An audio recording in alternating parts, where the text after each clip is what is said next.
Good evening, my Real News Midday TV family. Welcome back to the channel for another news update. And in the news this evening, saint and former accused of fatally stabbing man during argument. The Saint and police have charged 37-year-old Leroy Borrell, otherwise called the Fry, a farmer of Top Higgin Town in the parish, with the murder of a man in St. Anne's Bay on Thursday. The deceased is 41-year-old Kenyatta Davis, otherwise called the Freshman of Content District, St. Anne's Bay. The police say about 2 a.m., Borrell and Davis were involved in an argument which resulted in a fight. During the fracas, Borrell allegedly used a knife to inflict a stab wound to Davis.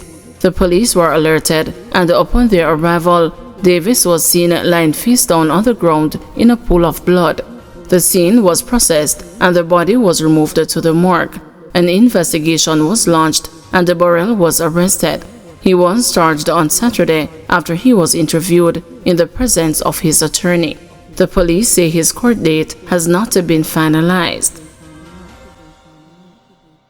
2 minors caught allegedly stealing items from Trelawney School, 1 charged.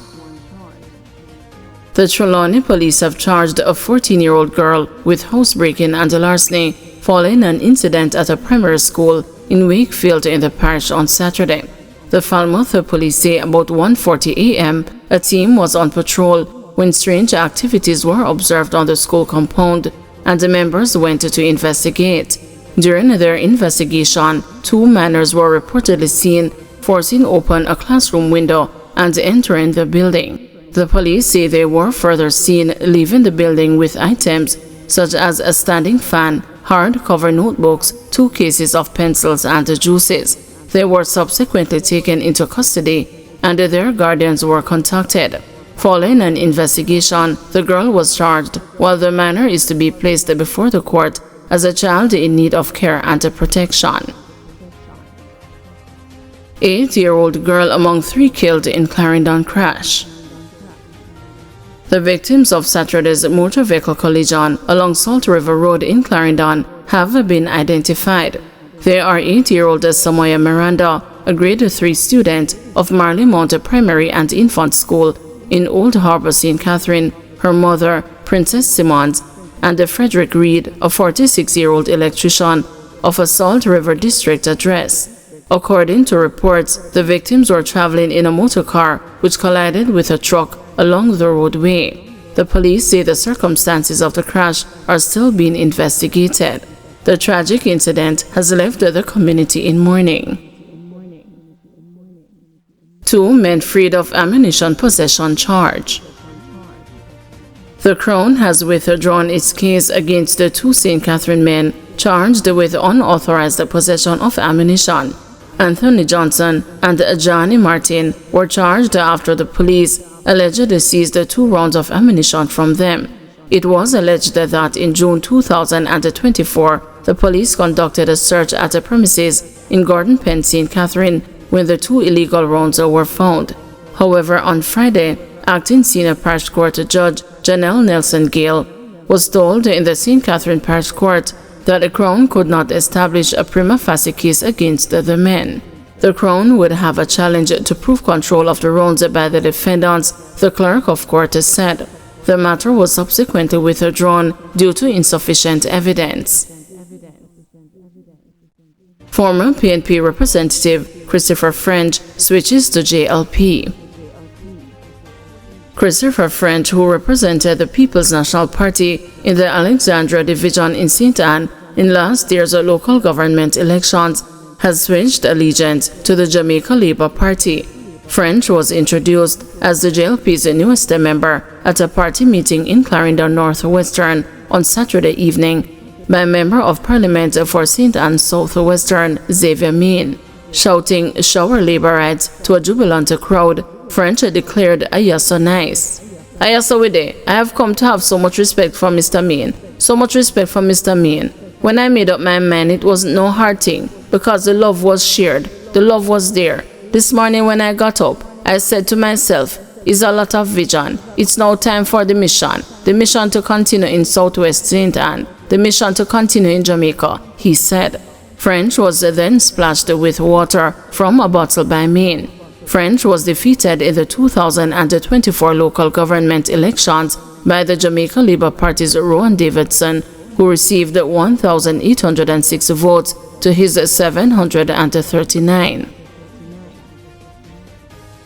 Kingston man accused of robbing boy of iPhone at a gunpoint.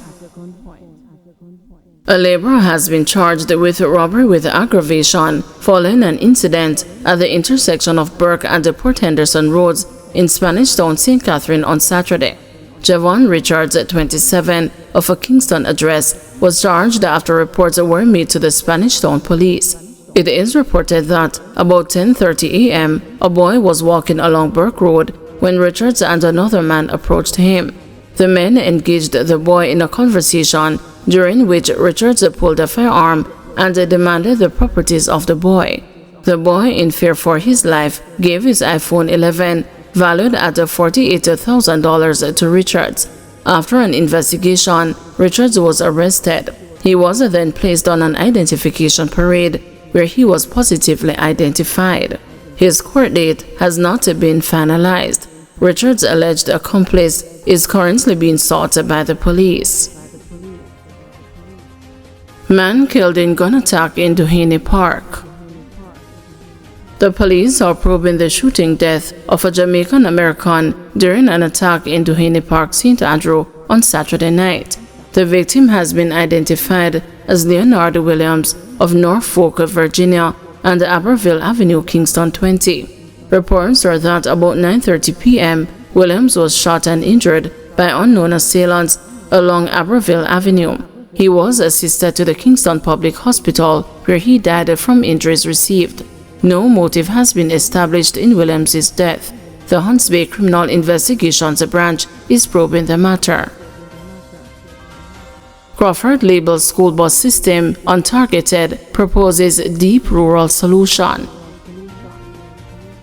The opposition People's National Party has criticized the governing Jamaica Labour Party's school bus system, arguing that it will have little to no impact on reducing student absenteeism. PNP spokesman on education, Senator Damian Crawford, contended that the JLP's plan is an untargeted approach that fails to address the root causes of absenteeism, particularly in rural areas.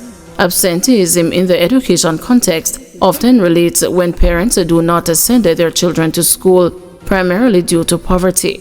Speaking at a PNP press conference on Thursday, Crawford claimed that Jamaica's national absenteeism rate stands at 22%, with rural areas reaching as high as 40%.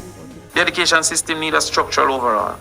We must fix the block pipelines that prevent opportunity, focus on absenteeism, nutrition, technology, teachers, retention of our teachers, and remedial and extended learning. As far as absenteeism goes, our national absenteeism was celebrated recently at 22%. That's the average absenteeism in Jamaica. Chronic absenteeism is defined as 10%.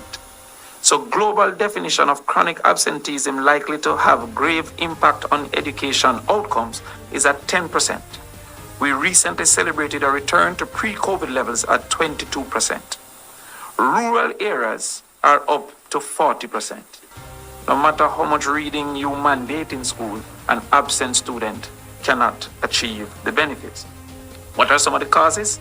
No transport, no meals, unsafe routes, distance from schools, home duties, etc. The JMP plan to put 50 buses, or I've heard more recently 100 buses, is an untargeted approach that is unlikely to solve the transportation problems. Indeed, if you look at a situation that exists currently with a bus from Linstead to Spanish Town, a 50-seater bus may do 2 trips, that's 100 students.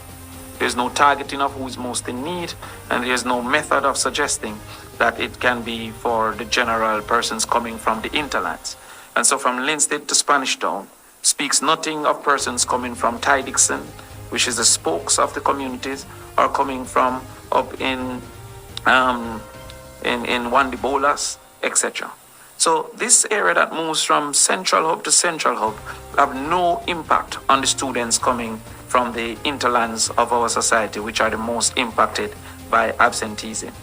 It also targets very few students as compared to the PMP's plan of 20,000 students being impacted by $2,500 per week. This $2,500 per week will be used to subsidize motor vehicles to go into communities less traveled by public transportation, but also to be identified by the principal and the guidance counselors to be having absenteeism issues and need for government's intervention. Thank you everyone for watching. See you tomorrow morning at 6 a.m. for another news update.